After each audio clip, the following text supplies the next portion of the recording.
नालायक बेटी बहू का अत्याचार। नमस्कार दोस्तों, सानिया वॉइस स्टोरी चैनल में आपका स्वागत है। तो दोस्तों, आज की कहानी है बहू ने बूढ़ी सास का हाथ गर्म तवे पे रखकर कहा, बढ़िया अब चुराएगी रोटी। तभी अचानक दोस्तों, अगर आप हमारे चैनल पर नए हैं तो चैनल को सब्सक्राइब कर बेल आइकन को प्रेस कर ले। चलिए तो कहानी शुरू करते हैं। जून का महीना चल रहा था। मंजू जी घर की कोठरी में एक टूटी सी खाट पर लेटी हुई थी, पसीने से तरबतर आसमान की ओर निहारते हुए अपने स्वर्गवासी पति को याद करते हुए लगातार आंसू बहाए जा रही थी। रात के 2 बज गए थे, लेकिन उनकी आंखों में नींद कोसों दूर थी। नींद आती भी तो कैसे, सुबह से अनाज का एक दाना भी उनके मुंह में नहीं गया था। अब तो उनके पेट की आंत भी खाने की गुहार लगा रही थी। पल भर बाद मंजू जी धीरे से रसोई घर में जाकर खाना ढूंढने लगी। बर्तनों की आवाज़ सुनकर कमरे में सो रही उनकी बहू पारुल अपने पति अशोक से कहती है, यह तुम्हारी माँ को रात में भी चैन नहीं है। पता नहीं रसोई में रात में वो क्या ढूंढती रहती है। पूरे दिन घर का काम करो और रात को या बुढ़िया बर्तनों की खटर पटर से सोने भी नहीं देती। आज इसको सबक सिखाना ही पड़ेगा। और रसोई की तरफ जाने लगती है। रसोई में अब अपनी सास के हाथ में दूध का गिलास देख पारुल का गुस्सा 7वें आसमान पर पहुंच जाता है। क्यों रे बुढ़िया, दूध पी रही है? तेरे मरे हुए पति ने दूध लाकर रखा है क्या? तुझसे कितनी बार मना किया है कि मेरी बिना इजाज़त के रसोई में मत आया कर, लेकिन तू तो बहुत ढीठ है बहू। वो तो मैं बस मंजू जी कुछ बोलने को होती है तभी उनकी बहू चिमटी को गैस पे गरम करके उनके हाथ पे लगा देती है और दर्द के कारण मंजू जी की चीख निकल जाती है और वो रोते हुए अपनी कोठरी में चली जाती। आज पूरी रात मंजू जी बस आंसू बहाती रहती है और अपनी किस्मत को रोती रहती है। अगले दिन मंजू जी अपने कमरे के दरवाजे में बैठी हुई थी। बिजली गई हुई थी, वैसे भी उनके कमरे में जो पंखा लगा हुआ था वो भी बहुत कम हवा देती था। गर्मी से उनका बुरा हाल था। गर्मी की वजह से उन्हें कुछ समझ में नहीं आ रहा था। कुछ दिनों से उनका मानसिक संतुलन भी ठीक नहीं था। अचानक से वो दरवाजे में उठती है और बाहर आंगन में लगी हुई टंकी के पास आकर बैठ जाती है और अपने कपड़े निकालकर वहीं बैठकर अपने ऊपर पानी डालना शुरू कर देती है। जब उनके पोते पोती ने अपनी दादी को बाहर आंगन में बिना कपड़े के नहाते हुए देखा तो हंसकर अपनी दादी का मजाक बनाने लगे। बच्चों की आवाज़ सुनकर बहू पारुल बाहर आई और अपनी सासू मंजू जी को देखकर बोलती, हे भगवान, इस बुढ़िया को तो शर्म ही नहीं है। जहाँ मन करता है वहीं बैठकर नहा लेती है। शर्म नाम की कोई चीज़ ही नहीं है। बहू बेटा और बच्चे भी हैं इस घर में। बुढ़िया खुद तो पागल ही हो गई है, साथ में हमें भी पागल करके छोड़ेगी। चलो बच्चों, तुम अंदर कमरे में चलो। इस बुढ़िया का कोई भरोसा नहीं है, कहीं तुम्हें कोई नुकसान न पहुंचा दे। दोनों बच्चों का हाथ पकड़कर पारुल बच्चों को अंदर ले जाती है। मंजू जी भी बिना कुछ कहे अपने कपड़े उतारकर अपने कमरे में चली जाती हैं। अगले दिन सुबह में जब मंजू जी के पड़ोसियन सुनीता जी सोकर उठती है और बाहर आंगन में आई तो मंजू जी को देखकर चौंक गई। वो देखती है कि मंजू जी आंगन में बने उनके पेट डॉग टाइगर की थाली से खाना उठाकर खा रही थी। अरे अरे मंजू जी, अब क्या कर रही हो? चलो मेरे साथ अंदर चलो, मैं तुम्हें नाश्ता बना कर दूंगी। सुनीता जी मंजू जी को हाथ पकड़कर अपने साथ अंदर ले जाती है और उनके लिए गरम गरम चाय और पराठे बना दिए और बड़े प्यार से उनको खिला दिया और खुद भी खाती है। मंजू जी ऐसे खाती है जैसे कई दिनों से भूखी हो। सुनीता जी उन्हें ऐसा खाता देखती है तो मन ही मन बोलती है, हे भगवान, मेरी तुमसे विनती है कि ऐसे बेटा बहू किसी दुश्मन को भी न देना। सुनीता जी मंजू जी को नाश्ता कराकर उनको उनके घर छोड़ आती है और उनकी बहू पारुल को उनका ख्याल रखने के लिए बोलती है। सुनीता जी के जाने के बाद बहू पारुल अपनी सास को घूर कर देखती है कि इस बुढ़िया ने तो मेरा जीना हराम कर दिया है। पता नहीं कैसे नज़र छुड़ाकर बुढ़िया बाहर भाग जाती है। पड़ोसियों के सामने में मेरी बेइज्जती करवाती है। पागल बुढ़िया कहे कि मंजू जी तो बेचारी कुछ नहीं कहती थी। वह तो अपने शुद्ध बुद्ध हार चुके थे। चाहे उन्हें मारो पीटो धक्का दो या गालियाँ, वो बेचारी विधवा बूढ़ी कुछ नहीं कहती थी। जब स्वास्थ्य होने पर उनमें जालिम बहू का सामना करने की हिम्मत न थी तो अब मानसिक संतुलन बिगड़ जाने पर वे बहू को क्या कह सकती थी। पारुल ने अपनी सास को उनके कमरे में बंद कर दिया और खुद बड़बड़ाती अपने कमरे में फिर से सोने चली गई। शाम को ऑफिस से जब पारुल का पति अशोक घर आया तो आते ही वो अपने पति पर बरस पड़ी। क्या जी, क्या समझ रखा है आपने मुझे? मैं कोई रोबोट हूँ या मशीन हूँ? मैं घर का भी काम करूँ, साथ साथ आपकी मम्मी को भी संभालूँ, आपके दो बच्चे को भी संभालूँ, उनके स्कूल भेजूँ, फिर उनको होमवर्क कराऊँ और आपकी पागल माँ को भी संभालूँ। पारुल गुस्से में एक सांस में सब बोल दी जा रही थी। अब बुढ़िया भली चंकी थी, तब मुझे बेड से उतरने की भी ज़रूरत नहीं पड़ती थी। अब जब से वो बुढ़िया पागल हुई है, सारे घर की जिम्मेदारी मेरे सिर पे आन पड़ी है। मैंने आपसे कितनी बार कहा है, पागल बुढ़िया हमारे किसी काम की नहीं रही। इसके घर में रहने से मेरा काम ही बिगड़ता है। आप तो सुबह ऑफिस चले जाते हैं और शाम में लौटते हैं, लेकिन मुझे सारे दिन इस बुढ़िया की चौकीदारी करनी पड़ती है। आप इसे पागल खाने में क्यों नहीं भर्ती करवा देती हैं? मुझे भी चैन की सांस मिले। बल्कि कभी कभी तो मुझे डर लगता है कि कहीं जो मुझे या मेरे बच्चों को कोई नुकसान न पहुंचा दे। पारुल की बात सुनकर सबसे पहले अशोक कुछ कहता, तभी पड़ोसी का एक बच्चा भागता हुआ आता है और बोलता है, अशोक चाचा, पारुल चाची बाहर चलिए, देखिए दादी माँ बाहर क्या कर रही है। बच्चे की बात सुन अशोक और पारुल दोनों बाहर भागते हैं और देखते हैं कि घर के बाहर जो कपड़े इस्त्री करने वाले भैया होते हैं, मंजू जी उस बेचारे के इस्त्री करे हुए सारे कपड़े सड़क पे बिखेर देती है और हंस हंस कर बस खूब तालियां बजाती रहती है। इस्त्री वाले भैया बेचारे अपने कपड़े समेटने में लगे होते हैं। अशोक का पारुल दोनों अपनी माँ को खींचकर अंदर ले जाते हैं। अशोक अपनी माँ पर हाथ उठाते उठाते रुक जाता है और फिर दांत खींचकर पारुल से कहता है, पारुल, तुमसे तो इस पागल को कमरे में बंद कर दिया था, तब यह जाने कैसे बाहर आ गई। तुम सही कहती थी, इसकी हरकतें तो दिन प्रतिदिन बढ़ती ही जा रही है। इस पागल का सच में कोई भरोसा नहीं, कब क्या कर दे। तुम सही कहती थी, इसे तो पागल खाने के ही छोड़कर आना पड़ेगा, वरना यह हमें भी पागल कर देगी। मैं तो इस पागल बुढ़िया से परेशान हो चुका हूँ, अपने साथ साथ ये हमें भी पागल कर देगी। मंजू जी कोने में सहमी सी खड़ी थी। अशोक कहता है, तुम फिक्र मत करो पारुल, बस मेरी छुट्टी होने तक का इंतज़ार करो। ऑफिस से छुट्टी मिलते ही मैं मेंटल असाइलम में जाकर डॉक्टर से बात करता हूँ और इसे भर्ती कराकर छुटकारा हासिल करता हूँ। मंजू जी एक बहुत बड़ी जिम्मेदार की बेटी थी, घर में राजकुमारियों जिससे ठाठ बाढ़ थे। उनके बचपन से उन्हें हर काम सीखने का बड़ा शौक था। बेटी की बुद्धिमत्ता और शौक देखते हुए उनके माता पिता ने भी उन्हें सारे हुनर सिखाने में कोई कमी नहीं छोड़ी थी। विवाह के लायक होने पर मंजू जी हर काम में माहिर हो चुकी थी, चाहे सिलाई हो या कढ़ाई बुनाई, खाना पकाना हो या भिन्न भिन्न प्रकार की पेंटिंग बनाना हो, हर काम बड़ी सफाई से अंजाम दिया करती थी। मंजू जी, उनका विवाह कम उम्र में शंकर जी से कर दिया गया था। वो कपड़े की छोटी सी दुकान चलाती थी। शंकर जी अमीर न सही परंतु बड़े सज्जन व्यक्ति थे। उनकी सज्जन से मोहित होकर ही मंजू जी के माता पिता ने उन्हें अपनी बेटी के लिए पसंद किया था। शंकर जी की कमाई से घर खर्च मुश्किल से पूरा होता था, लेकिन मंजू जी ने अपने सूझबूझ और हुनर से अपने पति के साथ कंधे से कंधे मिलाते हुए घर की सारी जिम्मेदारी संभाली। अपनी दोनों बच्ची, बड़ी बेटी पायल और छोटी बेटी अशोक की उच्च शिक्षा दिलवाने के लिए अपनी जी जान लगा दी। अपनी सूझबूझ और हुनर से काफ़ी स्वादिष्ट अचार और पापड़ बनाकर बेची, तो कभी चादरों में भिन्न भिन्न प्रकार की फूल पत्तियाँ वाली कढ़ाई करके बेची, कभी मोहल्ले की औरतों की एक से एक बड़क डिज़ाइन वाले ब्लाउज और सूट सिले, तो कभी सर्दियों में तरह तरह के स्वेटर बुनकर बेचे। मंजू जी के हुनर के चर्चे दूर दूर तक फैले हुए थे। मंजू जी एक अच्छी पत्नी और माँ होने के साथ साथ एक अच्छी बहू भी थी। अपने सास ससुर की भी खूब सेवा करती थी। दोनों पति पत्नी अपनी सूझबूझ, अपने हुनर और प्यार से अपने घर को सजो कर रखे थे। अचानक लीवर के कैंसर से शंकर जी को ऐसा घेरा कि फिर बिस्तर से उठ नहीं पाए। काफ़ी इलाज कराने के बाद भी अपनी प्यारी पत्नी और बच्चों को अकेला छोड़कर चल बसे। पति की मौत के बाद मंजू जी को ऐसा सदमा लगा कि वो भी बीमार सी रहने लगी। अशोक उन्हें डॉक्टर के पास लेकर गया और सारे चेकअप कराए, परंतु सारे टेस्ट तो नॉर्मल थे। डॉक्टर ने कहा कि माँ जी को कोई बीमारी नहीं, इनको कोई न कोई ऐसा सदमा है जो इन्हें अंदर ही अंदर खाया जा रहा है।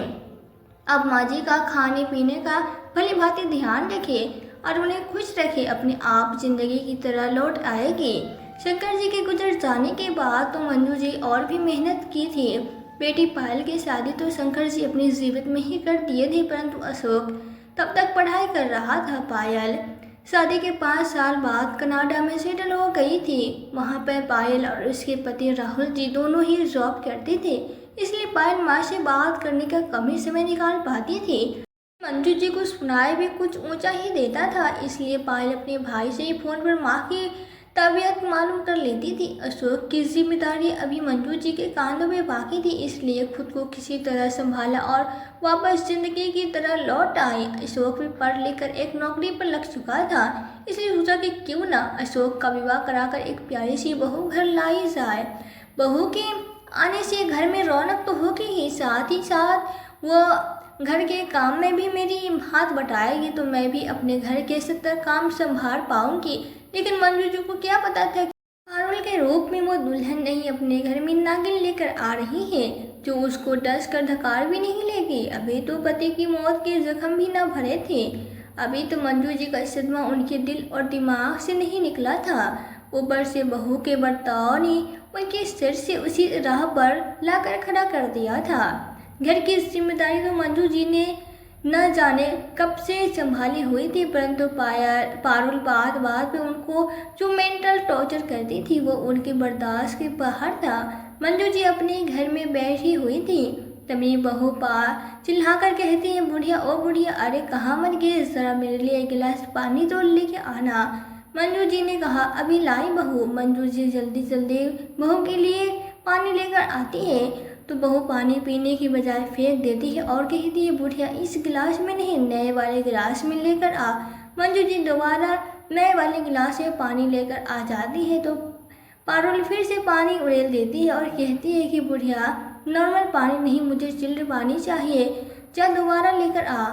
मंजू जी बहू के कहे मुताबिक फिर से एक गिलास में पानी लेकर आती है, तो इस बार बहू पानी का गिलास मंजू जी के मुंह पे ही मारती है और गुस्से से चिल्लाते हुए कहती है कि ओ बुढ़िया, पूरा गिलास नहीं बोला था, सिर्फ आधा गिलास ही बोला था।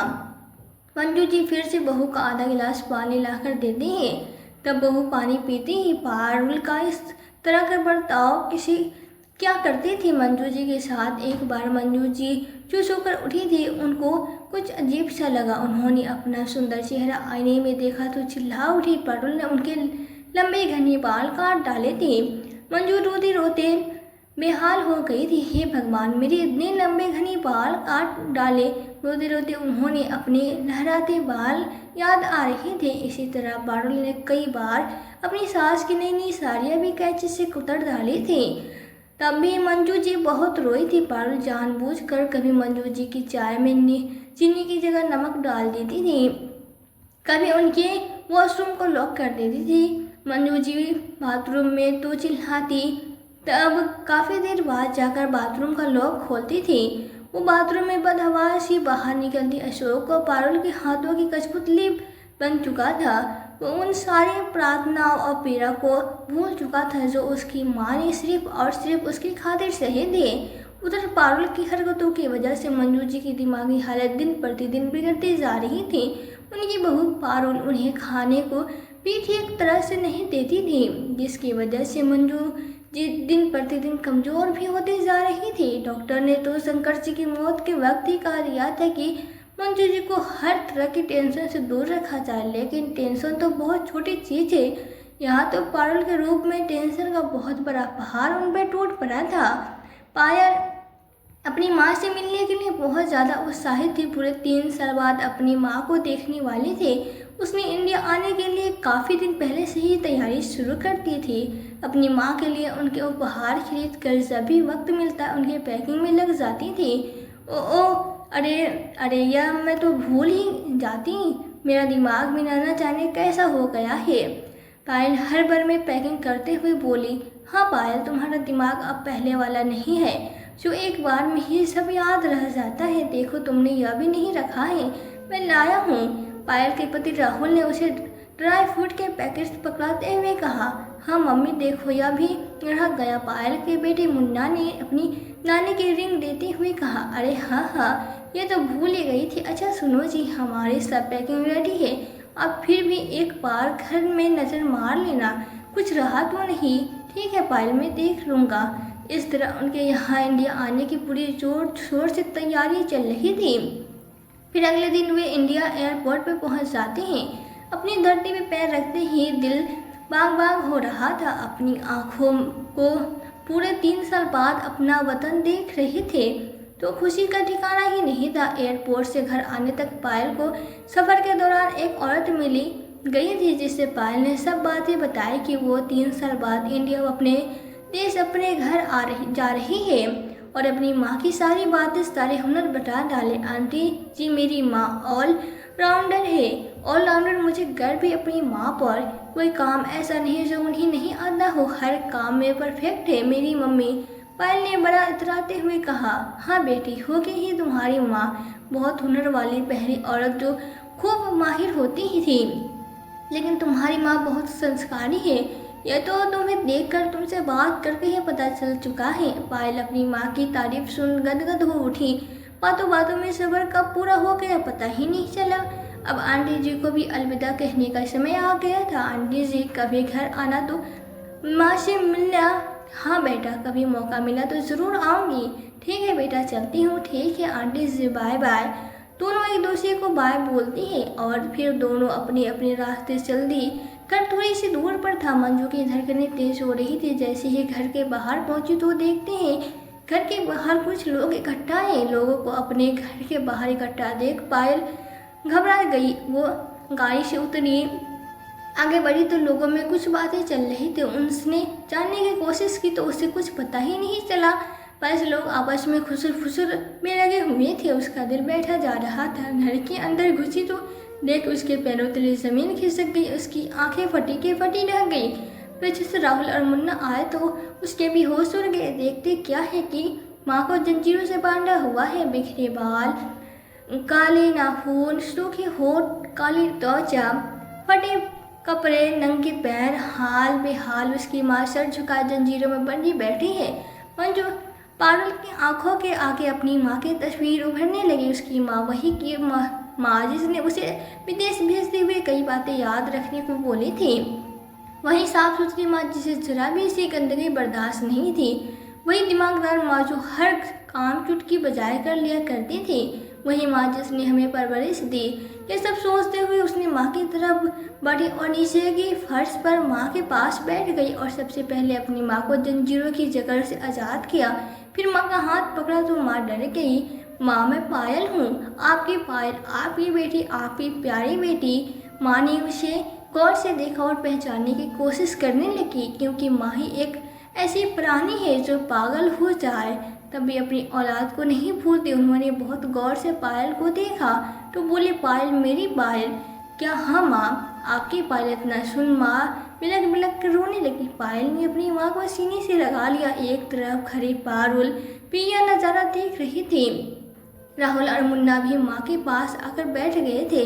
किस्मत में क्या खेल खेलती है, 3 साल बाद माँ बेटी का मिलन हुआ, वो भी कैसे? फिर पायल ने अपनी भाभी पारुल से पूछा, भाभी यह सब क्या है और यह सब कैसे हुआ? माँ तो बड़ी शंकी थी। तो माँ की ऐसी हालत क्यों और माँ को यह किस हाल में रखा हुआ है? पायल ने कई सवाल एक साथ किए। पायल के सवालों से पारुल के चेहरे की हवाइयाँ उड़ गई। पायल भी अपनी माँ की तरह ही दिमागदारी लड़की थी। उसने भाभी के चेहरे को देखकर अंदाज़ा लगा लिया। वो खड़ी हुई और भाभी के पास आई। उसने फिर यही सवाल दोहराया तो पारुल सक पका गई। बोली कि माँ जी पागल हो गई है, इसलिए इसे ऐसे बहाना हुआ है। इन्हें सबको परेशान कैसी रहती है। इतना सुनते ही पायल ने खींचकर पारुल के गाल पे एक जोरदार तमाचा दे मारा। पारुल चिल्ला उठी, मुझे क्यों मार रही हो? तुम्हारी माँ ने मेरा भी जीना हराम कर रखा है। पागल, खाने जाएगी तुम्हारी माँ। पायल ने अपने पैर से चप्पल निकाल कर पारुल को बजा डाला। पारुल चिल्लाते हुए अपने कमरे में जा घुसी और दरवाज़ा बंद कर लिया। तभी वहाँ पायल का भाई अशोक भी आ गया। पायल को देख घबरा उठा। पायल ने अशोक से भी यही सवाल किए, वो भी यही जवाब देने लगा। पायल ने खींच कर चाटा, अशोक को जड़ दिया। वो गाल पर हाथ रखे एक तरफ खड़ा हो गया, कहने लगा, हम क्या करें, जब माँ पागल हो गई है तो परेशान करती है, अब पागल खाने ही तो भेजना पड़ेगा।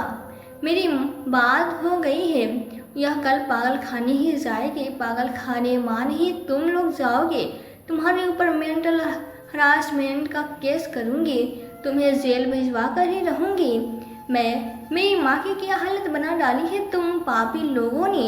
एक माँ तक न संभाली गई तुमसे, अब देखना तो मैं क्या करती हूँ। इतना बोल पायल अपनी माँ को उठाकर कमरे में ले गई। खाना ऑर्डर कर दिया। पायल ने अपनी माँ के बालों में तेल डालकर मालिश की। उसके लिए जो कपड़े लाई थी वो निकाले और अपनी माँ को नहलाकर कपड़े पहनाए। तब तक खाना भी आ गया। अपने हाथों से माँ को खाना खिलाया, उनका मुंह साफ किया। तब तक बाल भी सूख गए थे। बाल बांधे और पहले की तरह दिखने वाली अपनी माँ को तैयार कर डाला। उसकी आंखों में आंसू बह रहे थे। तभी वहाँ पड़ोसन भी आ गई। पति और बच्चे संग पायल को देख बहुत खुश हुई और मंजू जी पे नजर पड़ी तो वो देखती रह गई। उसकी बलाई लेना शुरू कर दिया। कितनी सुंदर दिख रही है, जैसे पहले कभी दिखी थी। आज बेटे के आने से मंजू मंजू जी लग रही है। नहीं तो ऐसे देख मुझे कितना रोना आता था। लेकिन आंटी जी, माँ के साथ क्या हुआ है? इन्होंने माँ के साथ क्या किया है जो माँ को पागल कर दिया? पायल ने बहुत गहराई से पूछा। बेटा क्या बताओ, जब से पारुल इस घर में आई है इस घर को नरक बना डाला है। मंजू जी ने इस घर को स्वर्ग बना कर रखा था, इस डायन ने घर को बर्बाद कर डाला। मंजू जी को पागल करके यह मंजू जी के साथ बहुत बुरा व्यवहार करती थी। इससे ही सारा घर का काम कराती और पति के आगे दिखाती कि सब काम मैं करती हूँ। और तो और इसे आते जाते छेड़ती भी थी। इसको चोटी काटती रहती है, झाड़ू उठाती तो पीछे से कहीं छिलके गिरा देती। दरवाज़ा बार बार खोल बंद करके उसको चू चू की आवाज़ कराती। ऐसी हरकतें करते थे इसके दिमाग पे असर पड़ गया। यह बातें सुन पायल के अंदर और गुस्सा भर आया। पायल का गुस्सा सातवें आसमान पे था। उसने दोनों पर मेंटल हरासमेंट का केस कर दिया। दोनों भाई भाभी ने माफ़ी भी मांगी, लेकिन पायल ने माफ़ नहीं किया और उन्हें अपने किए का परिणाम भुगतना पड़ा। पायल अपनी माँ को अपने साथ विदेश ले गई और वहाँ अच्छे से मेंटल हॉस्पिटल में उसका इलाज कराया, जिससे दिन प्रतिदिन उनकी सेहत में काफ़ी सुधार आने लगा।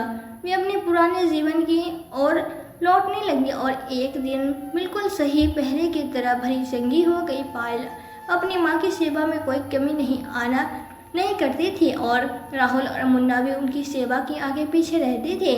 उनके इस प्यार, देखभाल, मान सम्मान से मंजू जी जल्दी ही ठीक हो गई और बेटे, दामाद और नाती के साथ सुखमय जीवन का आनंद लेने लगे। तो दोस्तों, याद है हमारी आज की कहानी आपको कैसी लगी हमें कमेंट बॉक्स में कमेंट करके ज़रूर बताएं। यदि वीडियो आपको अच्छी लगी हो तो वीडियो को लाइक शेयर करके चैनल पे यदि नए हो तो चैनल को सब्सक्राइब जरूर कर दें। साथ ही बेल आइकन को प्रेस कर दें ताकि आने वाली वीडियोस की नोटिफिकेशन आपको मिलती रहे। तो आज के लिए बस इतना ही। मिलती हूँ आपसे एक नई वीडियो में एक नई कहानी के साथ। कहानी को अंत तक देखने के लिए आपका दिल से बहुत बहुत धन्यवाद।